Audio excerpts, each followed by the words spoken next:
It's Friday, August 9, 2019, and this is Globespan 24x7 News. My name is Samuel Sutnandan, coming to you live from Georgetown, Guyana. Here are the major headlines for today. President and opposition leader meet to discuss elections. Government aiming to promote the use of indigenous languages. Albion estate workers dung tools demands increase in pay. BALWANT SINGH Hospital set to have first a Guyanese embryologist. ERC hosts cultural event ahead of EID-UL-ADHA observances. And now for the news in detail. On the invitation of President David Granger, opposition leader JAGDEO met with the Guyanese head of state this afternoon at State House to discuss the current political issues that faces the nation. JAGDEO said that the agenda on the meeting was for both he and the president to discuss their views on the matters regarding elections preparation and the matters stemming from the no confidence motion, among others. There were several issues, my views on September 18 deadline. I shared my views on the resignation of the cabinet, on the house-to-house registration and the timeline for that, consistent with the work program of GCOM. And so, and then the president shared his views on similar matters. I think it's early, and we hope. On August 14, Chief Justice Roxanne George will deliver a ruling on the matter regarding the current house-to-house registration exercise and other matters pertaining to the date for an election. Asked whether he is ready to accept any decision, even if it's not in favor of the opposition, JAGDEO had this to say. The thing is that most people put a lot of attention store on what the Chief Justice will do on the 14th. It's very important, but it's not the definitive issue. You would recall the context in which we approached the Chief Justice. At that time, there was no commission in place, and Mr. Lowenfield, as CEO, had embarked upon a house-to-house exercise using an order that was signed on June 11th and secretly gazetted to start an activity on July 20th. After the CCJ had given its consequential ruling on the July 12th. And we felt that it's illegal, and even the timeline for house-to-house registration is going to put us past the date of the ruling of the CCJ. And the CCJ made it clear that GCOM had to comply with its ruling too. So that is why we approached the Chief Justice to stop the house-to-house registration at that time, because we felt it was illegal and we had no other recourse because there was no functioning commission. Now you have a commission in place. I'm sure that the commission would look at the timeline and they would see that, and it's a point I made today, that they would see that we are trying to hold an election as close as possible on a database that we haven't even started creating as yet, because that database, based on their timeline, would be ready sometime next year. The Ministry of the Presidency nor the Department of Public Information has published anything regarding the president's statement or views on the meeting with the opposition leaders so far. Given recent reports about the high influx of Haitian nationals entering Guyana with little evidence that they eventually leave, the opposition has accused the government of blatantly ignoring what they describe as a human smuggling racket. We have more in this report. Opposition leader JAGDEO says the high influx of foreign nationals, particularly Haitians, is a matter of concern for his party, and it should be the same for government.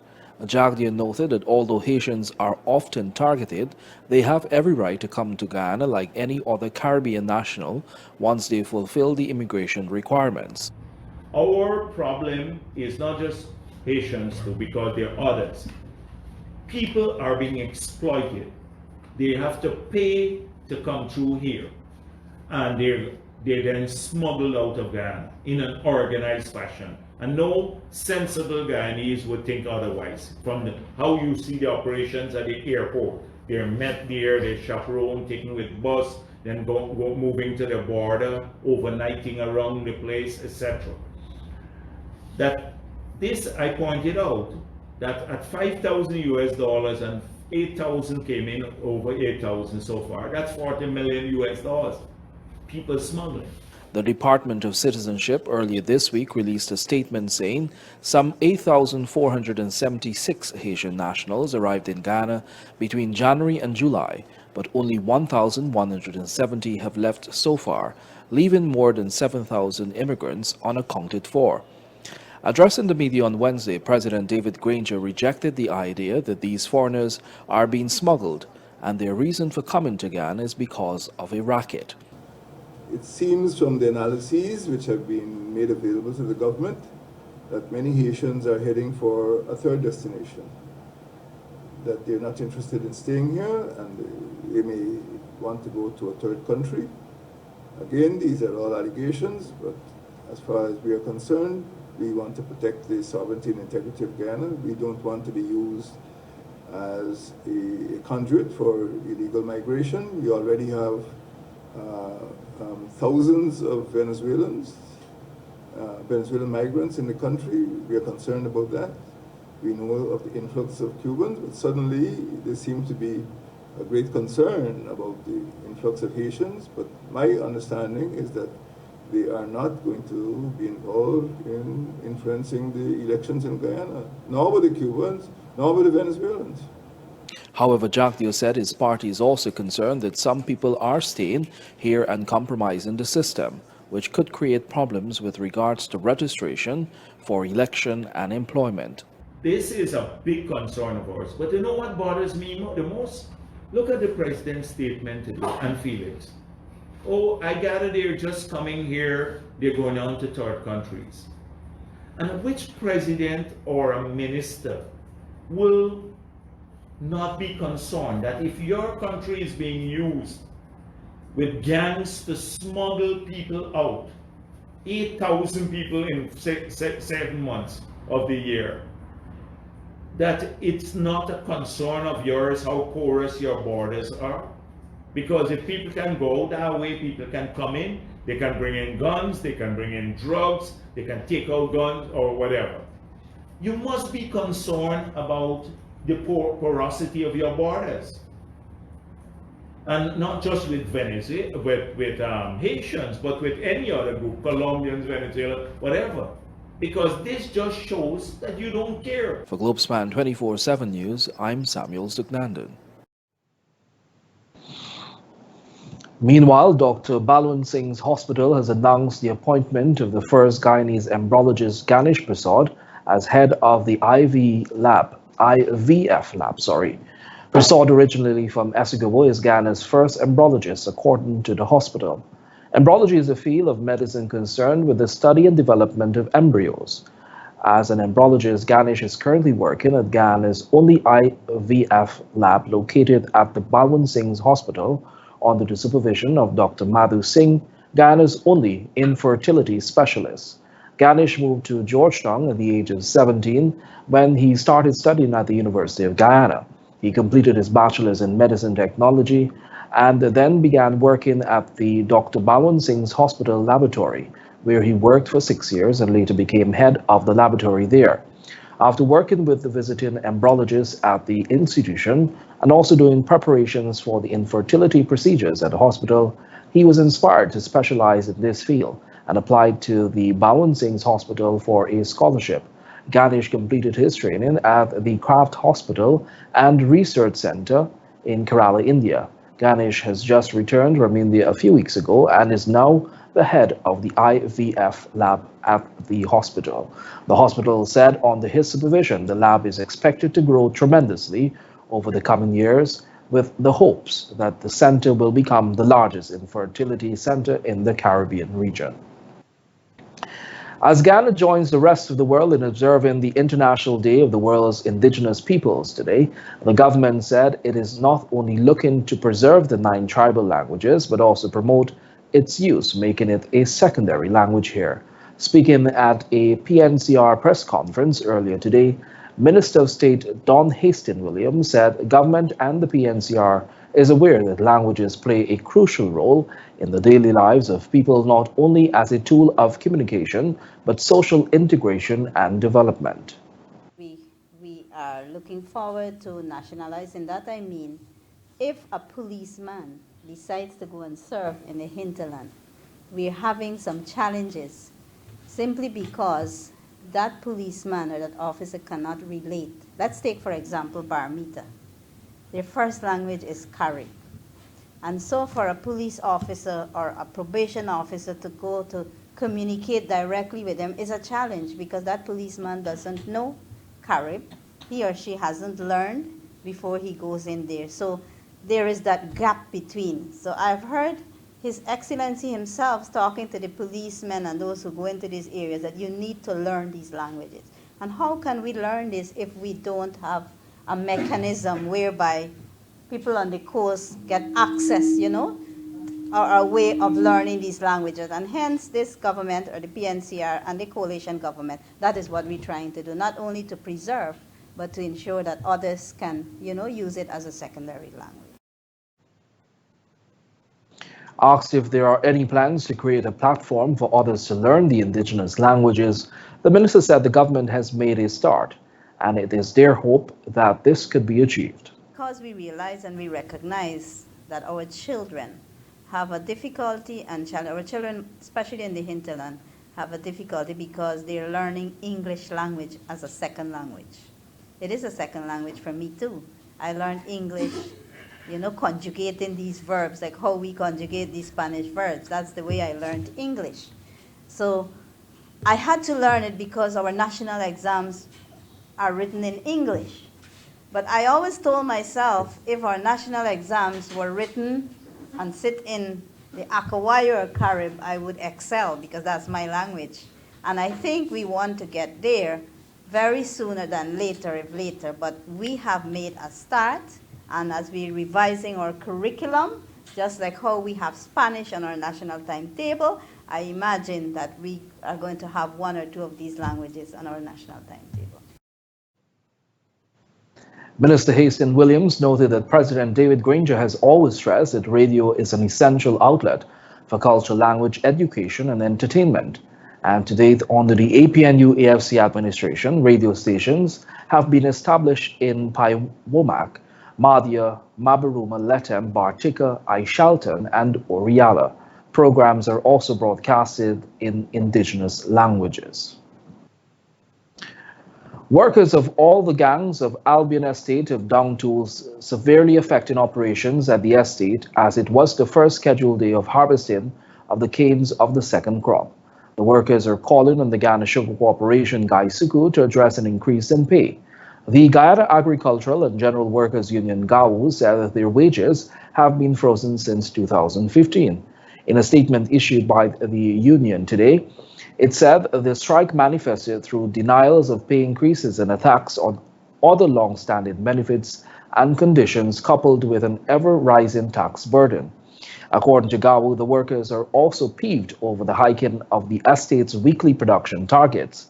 They contend that the increase from 2,100 tons sugar to 2,140 tons would be unfavorable and will prevent the estate from realizing the target and thus affecting incentives rising on the attainment of the target. Open quote. The workers argue, quite correctly, that the inability to achieve target through the arbitrary increase could well daunt their commitment and belie the notion of the incentive in the first place. End quote, the statement added. Workers engaged in the mechanical loading of canes are also upset regarding what they believe is an unnecessary change in their hour of work. And workers engaged in the mechanical tillage tasks have disagreed with the downward adjustments of their pay rates pertaining to certain tasks. The union says it is awaiting a meeting with the Industrial Relations Department of GUYANA to address the matter. It is hopeful that GUYANA will, with an open mind and listening ear, consider workers' cries. Government Member of Parliament and Executive Member of the PNCR, Mervyn Williams, today boasted of the coalition administration's work to improve the lives of Ghana's first people by way of creating opportunities, improved access to education, better infrastructure, and the promotion of small business. Addressing a PNCR media conference today, the MP stated that between January and December of 2016, a total of 206 villages, satellites, and communities received Jubilee grants from all 10 administrative regions, valued at $274,500,000. These grants, he said, covered agricultural-based projects, poultry rearing, land and water transportation, ecotourism, and other community infrastructure projects. In keeping with the International Year of Indigenous Languages, it is projected that the Patamona Dictionary and the Tourism Handbook in different indigenous languages will be published. Modules for teaching of Carib and Arawak languages are also being prepared. The total budget for this year's indigenous languages is $30 million.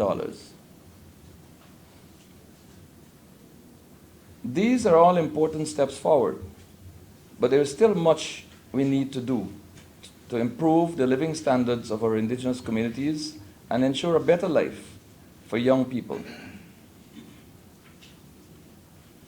But we are on the right path, and with the support of our indigenous peoples communities, we will continue to support jobs and economic opportunities across the hinterland regions and ensure better standards of living and a strong future for all. Today, the government has paved some 80% of Madia's roads with reinforced concrete designed to last for at least 30 years. The MP said that the work will continue unabated. $27 million has been assigned to extend the Madia Primary School. The students of Chinapao Primary School will soon benefit from a $33 million expansion. A road linking Madia with Paramakatoy will be built at the cost of $70 million, thereby making it easier for residents to transport goods and thereby have affordable transportation access to services. Additionally, 4 high-quality concrete bridges are being constructed in the North Pacaraimos. Those two, at a total cost of $98 million, will do much to improve the quality of life of residents within the various villages, citizens commuting, and improved tourism within the North Pacaraimos villages. In keeping with its mandate of ensuring harmony among all Guyanese, the Ethnic Relations Commission hosted a cultural event to usher in EID-UL-ADHA, which was declared a national holiday on August 5 by Public Security Minister Kemraj Ramjatan. Kibani Jordan filed this report. You might find it interesting as I proceed in between a little bit to tell you, I think at that time they badly needed the Ethnic Relations Commission because there were ethnic issues and problems even in those days. So the pilgrimage of Mecca is taking place right now. It is called the Hajj.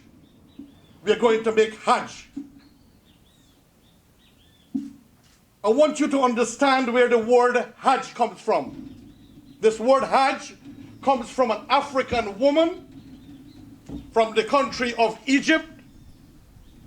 She was a princess and not a slave, as some people like to show that she was, because there were ethnic quarrels and religious quarrels even in those days. That was Roshan Khan, an ERC commissioner, addressing a small cultural event at the organization's Georgetown office today. Eid-ul-Adha is one of the most important calendar events of the Islamic community. This occasion marks the end of Hajj, the sacred pilgrimage to the holy city of Mecca. The history of Eid-ul-Adha can be traced back to the story which states that Abraham was instructed by Allah in a dream to raise the foundations of Kaaba, the most sacred shrine in Mecca. Muslims believe that even after undergoing a lot of trials and tribulations on his way to Mecca, God revealed in a dream to Abraham to sacrifice his son Ishmael. As Abraham prepared to kill his son, God stopped him and gave him a sheep to sacrifice instead. Popularly known as the Festival of Sacrifice, this Muslim holiday, Eid-ul-Adha, commemorates Prophet Abraham's unselfish act of sacrificing Qurbani, his own son, to the one God, Allah. Imran Ali, who was part of the event at the ERC, recited a dua.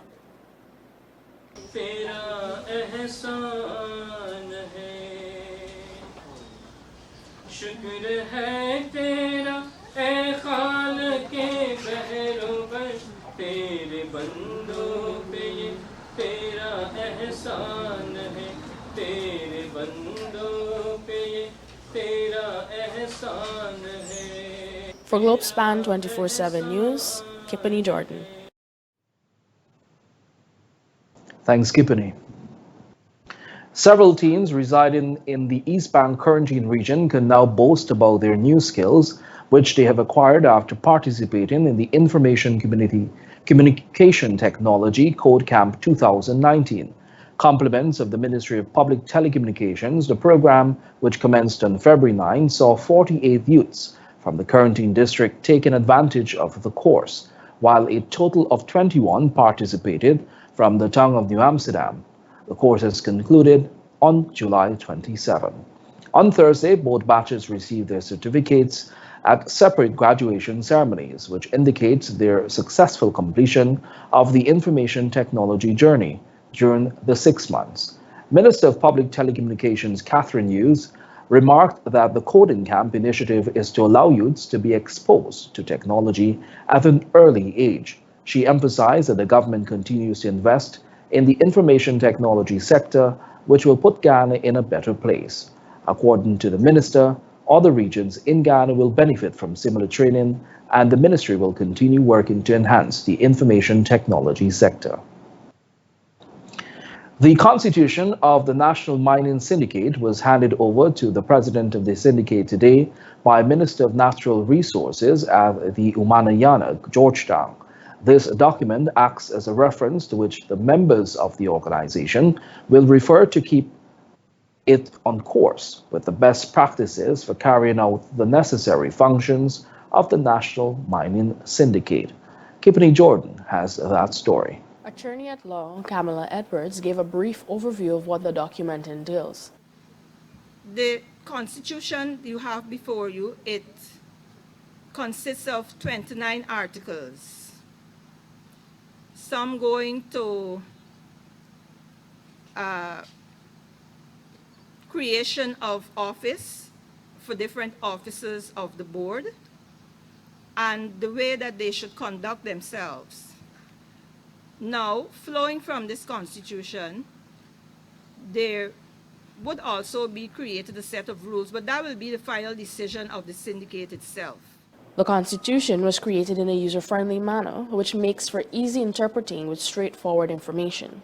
Natural Resources Minister Raphael Trotman commended the team on the work they've done in creating a document that will give guidance to the syndicate. That constitutions seem to be the most topical subjects for discussion today and most recently. It seems that we have grown experts of every variety almost overnight. Everyone is a constitutional expert. The language in a constitution is supposed to be plain and unambiguous. And like this one is, I have no doubt, it will become the subject of much discussion and I'm sure heated debate in the months and years ahead. The Constitution was handed over to the President of the National Mining Syndicate, Gerald Williams. The National Mining Syndicate, consisting of various local syndicates throughout the country, are legal, constitutionally structured entities which operate under the guidelines of the Friendly Societies Act. For Globespan 24x7 News, Kippany Jordan. Thanks again, Kippany. The Guyana Defense Force GDF wishes to advise residents of the Upper Berbice River communities that it is currently engaged in Exercise Greenheart in the areas between Mara Settlement and Takama Waterfront. The aim of this exercise is to practice the GDF in close country operations. As such, there is no need for alarm or panic due to the increased presence and passage of uniformed ranks throughout the communities, farms, and along the river. Additionally, during the exercise, the GDF will be conducting medical outreach programs for riverine communities between Mara Settlement and Takama Waterfront from August 10 to August 12. Exercise Greenheart commenced on Monday, August 5 and will conclude on Friday, August 16, 2019. Exercise Greenheart is like any other annual force tactical exercise intended to assess and test the preparedness of our troops to conduct operations in the jungle and at the same time identify deficiencies which could be corrected to ensure full competency in the environment. We will take a short break. Do stay with us. We would like to ask all of our faithful viewers to kindly like and follow Globespan 24x7 Facebook page and subscribe to Globespan 24x7 YouTube channel to receive up-to-date notifications of when we are live. Globespan 24x7 has vacancies for full-time positions such as reporters, newscasters, and news editors. Persons serious about joining a new and dynamic news team are asked to send their application to careers@globespantechnology.com. Globespan 24x7 has some exciting news. As of August 10th, the social and community programs will move from Sunday at 12:30 p.m. to Saturday mornings at 9 a.m. Don't miss it. Thanks for staying with us. We'll now take a look at our regional and international news. Regionally, the Caribbean Examinations Council, CXC, has a new registrar and chief executive officer at its helm. Effective August 1, Dr. Wayne Wesley, a Jamaican, took over from former registrar Glenroy Cumberbatch, who retired at the end of July.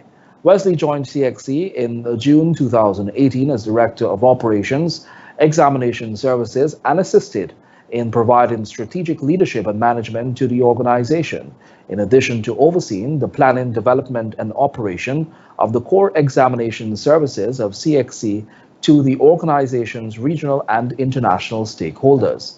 Prior to joining CXC, Wesley led the Human Employment and Resource Training Trust, National Training Agency, HeartTrust NTA in Jamaica, in the role of Executive Director, and was Chairman of the Caribbean Association of National Training Authorities, CANTA.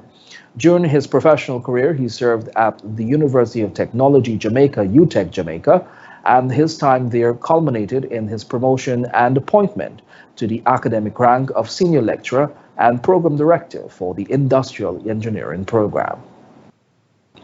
Internationally, Britain's economy unexpectedly shrank in the second quarter of the year on Brexit turmoil, official data showed Friday, placing the country on the verge of a recession. Gross domestic product GDP fell 0.2% in the April-June period. First time the economy has contracted in almost 7 years, the Office for the National Statistics said in a statement. The data, which was worse than market expectations for zero growth, sent the pound sliding against the euro and US dollar. The latest reading contrasted with a 0.5% expansion in the first quarter when activity was boosted by companies stockpiling ahead of Brexit. Economic activity was buoyed in the first 3 months because Britain had initially been scheduled to leave the European Union at the end of March. Open quote.